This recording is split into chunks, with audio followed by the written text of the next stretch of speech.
Kaya nandito kami guys, bibili na gulay. May mga bibili ng gulay. Ito pa. Iba lang po dito eh. May papaya din. Minsan kami ay namasyal.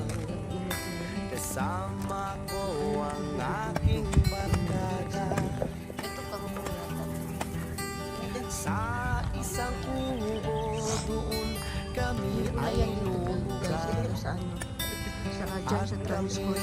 Masaya, Meron din dito. masaya. Parang naman pinag